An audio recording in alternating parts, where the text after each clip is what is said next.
Shri Pushyami astrology 7093839812 ప్రేమ వశీకరణం, స్త్రీ పురుష వశీకరణం, ధన వశీకరణం, స్త్రీ మరియు పురుషులకు సంబంధించిన ఎటువంటి పర్సనల్ సమస్యలకైనా పరిష్కారం 100% చేయబడును. మరుల మందు ఇవ్వబడును మరియు యంత్రాలు కొరియర్ పంపబడును. పూజలు చేసి 5 రోజులలో శాశ్వత పరిష్కారం చూపబడును. టీవీ 24 భక్తి ఛానల్ ప్రేక్షకులకి నమస్కారం. అత్యంత పవిత్రకరమైనటువంటి రోజులుగా కార్తీక మాసాన్ని మనం చెప్పుకుంటూ ఉంటాం. ఈ కార్తీక మాసం ఎంతో కఠినమైనటువంటి దీక్ష చేస్తూ ఉంటాం. అంటే విపరీతమైనటువంటి చలికాలంలో కూడా సూర్యోదయాత్పూర్వం చక్కగా నదీ స్నానం చేసి స్నానమాచరించి శివకేశవ ఆలయాలకు వెళ్ళి దాన ధర్మాలు, దీపారాధనలు, శాలిగ్రామ దానాలు, వస్త్రదానాలు, స్వయంపాక దానాలు ఇలాంటివి అనేక రకాలైనటువంటి దానాలు మనం చేస్తూనే ఉంటాం. అయితే ఇందులో విశేషం ఆఖరిని అమావాస్య.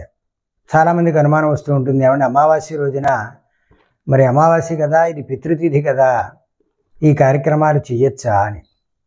ఖచ్చితంగా చేయొచ్చు. దాన్నే పితృతిథులకి ప్రీతికరమైనటువంటి విషయంగా చెబుతూనే ఒక మాసంలో చివర వచ్చేటువంటి అమావాస్యని శేషపర్వము అంటారు. అంటే 30 రోజుల పర్వం కనుక అన్నట్లయితే ఇవన్నీ కూడా పర్వదినాలే మన కార్తీక మాసం అంతా కూడా.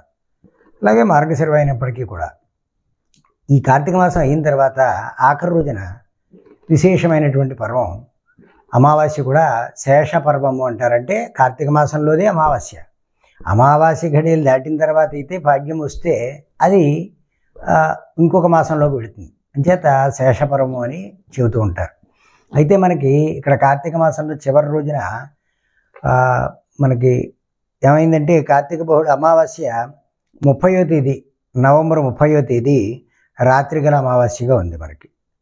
అలాగే ఇది ఇక్కడ రాత్రిగల అమావాస్యగా మనం ప్రామాణికంగా తీసుకోవాల్సిన అవసరం లేదు.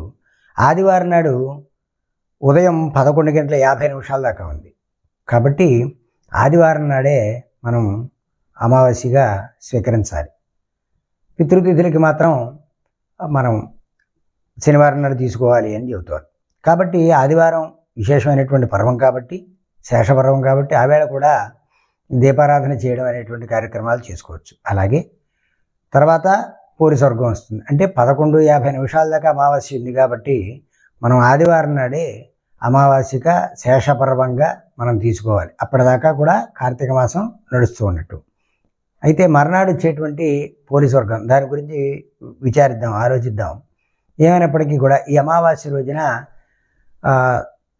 స్వయంపాక దానం చేయడం చాలా విశేషం. అలా శివకేశవుల యొక్క దర్శనం చేయడం కనీసం 30 రోజులు చేయలేకపోయినప్పటికీ కూడా ఆఖరి రోజు అయినటువంటి ఈ అమావాస్య పర్వాన్ని పురస్కరించుకుని ఆదివారం నాడు ఖచ్చితంగా దీపారాధన చేయాలి. అలాగే కనీసం శక్తి లేనటువంటి వాళ్ళు 30 రోజులు వెళ్ళలేకపోయామని అనుకునేటువంటి వాళ్ళు పోలు ఏ విధంగా చేసిందో ఆ విధంగా కనీసం 30 ఒత్తులు కూడా వెలిగించి 30 రోజుకు ఒకటి చొప్పున 30 రోజులు భావన చేస్తూ 30 ఒత్తులు కనుక ఆ అమావాస్య రోజున కనుక వెలిగించినట్లయితే 30 రోజులు చేసినటువంటి పుణ్యఫలం, అంటే ఆరోగ్యరీత్యా ఆసక్తి లేనటువంటి వాళ్ళు చక్కగా దీపారాధన చేసి భగవత్ సాన్నిధ్యంలో కొంతసేపు గడిపి స్వయంపాక దానం చేయడం చాలా విశేషమైనటువంటి శివకేశవులు ఇద్దరికీ కూడా ప్రీతికరమైనటువంటి విషయం. కాబట్టి ఖచ్చితంగా అలా చేసినట్లయితే 30 రోజులు చేసినటువంటి పుణ్యఫలం మనకి వస్తుంది.